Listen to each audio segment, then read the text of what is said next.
नमस्कार दोस्तों, investing India के एक बहुत ही फ्रेश एपिसोड में आपका स्वागत है। तो चलिए शुरू करते हैं। यहाँ पर दोस्तों सबसे पहली अपडेट निकल कर आ रही है सेंट्रल गवर्नमेंट की तरफ से, जहाँ पर गवर्नमेंट की मेगा फूड पार्क स्कीम के अंतर्गत देश में बड़े बड़े फूड पार्क्स को सेटअप करने के लिए गवर्नमेंट की तरफ से एक्सप्रेशन ऑफ इंटरेस्ट इन्वाइट कर लिया गया है। बेसिकली देश में food processing and food industry को बूस्ट करने के लिए गवर्नमेंट की ministry of food processing and industries ने मेगा फूड पार्क स्कीम को लॉन्च किया है, जिसके अंतर्गत गवर्नमेंट फूड इंडस्ट्री की सप्लाई चेन को स्ट्रॉन्ग करने और फूड प्रोसेसिंग के लिए मॉडर्न इंफ्रास्ट्रक्चर का कंस्ट्रक्शन करेगी, जिसके according processing units, transportation, logistics and centralised processing centres, इस तरह की थिंग्स का कंस्ट्रक्शन किया जाएगा। और इसी के साथ साथ स्टेट्स को कुछ सब्सिडीज एंड ग्रांट्स भी प्रोवाइड करवाई जाएंगी, जिसमें नॉर्थ ईस्टर्न स्टेट्स एंड हिली स्टेट्स को अदर स्टेट्स के मुकाबले कुछ ज़्यादा बेनिफिट दिए जाएंगे। दोस्तों, इन मेगा फूड पार्क्स के लिए प्रपोजल सबमिट करने की लास्ट डेट 3 मार्च रखी गई है, जिसके बाद प्रोजेक्ट के फाइनल अप्रूवल के बाद इन मेगा फूड पार्क्स को 30 मंथ्स के टाइम पीरियड के दौरान फुली कंप्लीट करके ऑपरेशनलाइज कर दिया जाएगा, जो देश में फूड इंडस्ट्री को बेनिफिट देने के साथ साथ approximately 5000 new direct and indirect job opportunities भी प्रोवाइड करेंगे। यहाँ पर दोस्तों अगली अपडेट निकल कर आ रही है apples one of the largest contract manufacturer Wheatstone की तरफ से, जहां पर ऑलमोस्ट 7 to 8 वीक्स के बाद नेक्स्ट वीक विस्टोन की कर्नाटका नरसपुरा फैसिलिटी में मैन्युफैक्चरिंग ऑपरेशन दोबारा से स्टार्ट कर दिए जाने वाले हैं। बेसिकली जैसा कि आप जानती हैं कि लास्ट ईयर दिसंबर में विस्टोन की मैन्युफैक्चरिंग फैसिलिटी में फैक्ट्री वर्कर्स के द्वारा over non payment of salaries के कारण काफी तोड़फोड़ की गई थी, जहां पर विस्टोन को ऑलमोस्ट 54 करोड़ का लॉस हुआ था। और तब से लेकर अब तक विस्टोन की मैन्युफैक्चरिंग फैसिलिटी में ऑपरेशन को रीस्टार्ट करने के लिए कंस्ट्रक्शन का काम किया जा रहा था, जिसे ऑलमोस्ट पूरी तरह से कंप्लीट कर लिया गया है। और अब नेक्स्ट वीक से फिर से इस मैन्युफैक्चरिंग फैसिलिटी में ऑपरेशन स्टार्ट कर दिए जाएंगे। ऐसी अपडेट कंपनी की तरफ से निकल कर आ रही है। तो दोस्तों उम्मीद करते हैं कि अब आगे से हमें दोबारा विस्टोन की फैसिलिटी में कोई वायलेंस देखने को ना मिले और ये पूरी तरह से अपनी फुल कैपेसिटी से काम करे। यहाँ पर दोस्तों अगली अपडेट निकल कर आ रही है इंडियन रेलवेज की तरफ से, जहाँ पर इंडियन रेलवेज ने उनके ईस्टर्न रेलवे जोन में निमित्ता न्यू फरक्का रेलवे सेक्शन को फुली इलेक्ट्रीफाइड कर दिया है, जिस कारण अब इंडियन रेलवेज का ईस्टर्न रेलवे जोन पूरी तरह से 100% इलेक्ट्रीफाइड हो चुका है। बेसिकली जैसा कि आप जानती हैं कि इंडियन रेलवेज का प्लान है कि 2023-24 तक वो उनके रेलवे नेटवर्क को जितने भी ब्रॉड गेज रूट हैं उनको फुली इलेक्ट्रीफाइड कर ले, ताकि इंडियन रेलवेज उनके नेट जीरो कार्बन एमिशन वाले रेलवे सिस्टम के टारगेट को अचीव कर सके। और रेलवे का फुली इलेक्ट्रीफाइड होना जरूरी भी है, क्योंकि एक तो फुल इलेक्ट्रिफिकेशन से रेलवे एक पोल्यूशन फ्री सिस्टम बन जाएगा, और दूसरा आज जो डीजल लोकोमोटिव्स को चलाने के लिए क्रूड ऑयल इंपोर्ट करना पड़ता है उस पर से काफ़ी डिपेंडेंसी भी कम हो जाएगी। अगर इंडियन रेलवेज के कुछ अचीवमेंट्स की बात करें तो 2014 से 2020 के बीच इंडियन रेलवेज ने उनके ईस्टर्न रेलवे जोन में approximately 1443 kilometre of railway lines का इलेक्ट्रिफिकेशन वर्क कंप्लीट किया, और वहीं अप्रोक्सीमेटली 19,812 करोड़ की लागत से 661 kilometre of new railway lines का कंस्ट्रक्शन भी कंप्लीट किया है। As of April 2020 Indian railways approximately 59% तक फुली इलेक्ट्रीफाइड हो चुकी है। यहाँ पर दोस्तों अगली अपडेट निकल कर आ रही है हैदराबाद मेट्रो प्रोजेक्ट को लेकर, जहाँ पर एम्प एनर्जी इंडिया लिमिटेड ने हैदराबाद मेट्रो प्रोजेक्ट के लिए 7.8 मेगावाट का one of the largest behind the mirror solar power plant operationalise कर दिया है।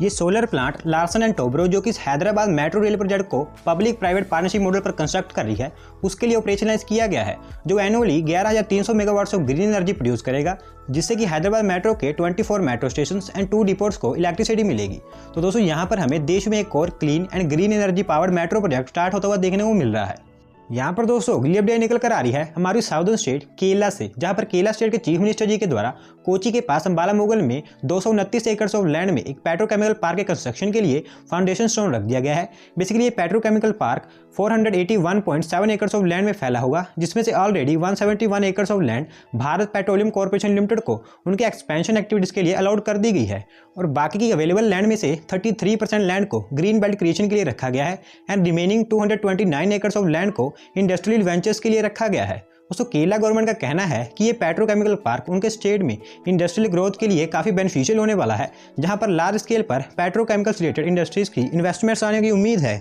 एंड ऑलरेडी इस पेट्रोकेमिकल पार्क में इन्वेस्टमेंट के लिए 17 इन्वेस्टमेंट प्रपोजल्स को अप्रूव भी कर दिया गया है। यहाँ पर दोस्तों अगली अपडेट निकल कर आ रही है इंडियन ईवी सेक्टर से रिलेटेड। बेसिकली मैंने आपको कुछ दिन पहले बताया था कि union road and transport minister Nitin Gadkari ji ने इंडियन ईवी ऑटोमोबाइल सेक्टर को ये कह दिया है कि वो देश में इलेक्ट्रिक व्हीकल को सक्सेसफुल बनाने के लिए लिथियम एंड बैटरीज की जगह metal ion and metal air जैसी न्यू टेक्नोलॉजी बेस्ड बैटरीज पर रिसर्च एंड डेवलपमेंट करे, ताकि ये जो अल्टरनेट बैटरीज हैं वो लिथियम एंड बैटरीज का एक सब्स्टिट्यूट बन सके। तो ऐसे में union and road transport ministry, DRDO, ISRO and IIT Kanpur के साथ मिलकर इस तरह की न्यू मेटल बेस्ड बैटरीज को डेवलप करने पर काम कर रही है, जिसके चलते उन्होंने इन न्यू बैटरीज को डिस्कवर करने के लिए एक हाई लेवल मीटिंग बुलाई है, जिसके अंतर्गत इन न्यू बैटरीज को डेवलप करने के लिए पूरा road map and action plan तैयार किया जाएगा। बेसिकली इलेक्ट्रिक व्हीकल्स के लिए ये जो लिथियम एंड बैटरीज का मार्केट है वो पूरी तरह से चाइना डोमिनेटेड है, और इंडिया में फिलहाल कहीं पर भी इन लिथियम आयन बैटरीज की मैन्युफैक्चरिंग नहीं की जाती है और ना ही वर्ल्ड की जो स्ट्रेटेजिक लिथियम रिजर्व है उन पर इंडिया का कोई कंट्रोल है। Due to this main reason India में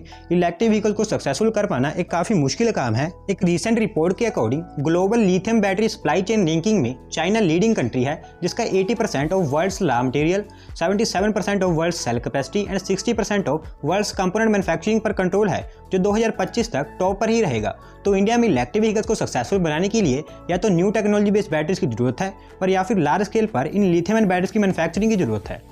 यहाँ पे दोस्तों फिर से अगली अपडेट निकल कर आ रही है केरला स्टेट से, जहाँ पर केरला स्टेट के कोझिकोड डिस्ट्रिक्ट में डिस्ट्रिक्ट प्लानिंग कमेटी की तरफ से कोझिकोड डिस्ट्रिक्ट पंचायत के लिए अप्रोक्सीमेटली 250 करोड़ के डेवलपमेंट प्रोजेक्ट्स अप्रूव कर दिए गए हैं। इस फंडिंग के तहत कोझिकोड डिस्ट्रिक्ट पंचायत में health, education and women's job and development related projects पर काम किया जाएगा, जिसमें से अगर कुछ मेन प्रोजेक्ट्स की बात करें तो कोझिकोड डिस्ट्रिक्ट पंचायत में ब्रीथिंग डिफिकल्टी सफरिंग पेशेंट्स के लिए 40 units of oxygen cylinders, 44 higher and secondary schools में automated sanitiser dispensers, infrared thermometers and corona pandemic के दौरान वीमेंस के जो जॉब लॉस्ट हुए हैं उनके लिए various types of schemes and effective waste disposal, इस तरह के कुछ मेन प्रोजेक्ट्स पर काम किया जाएगा।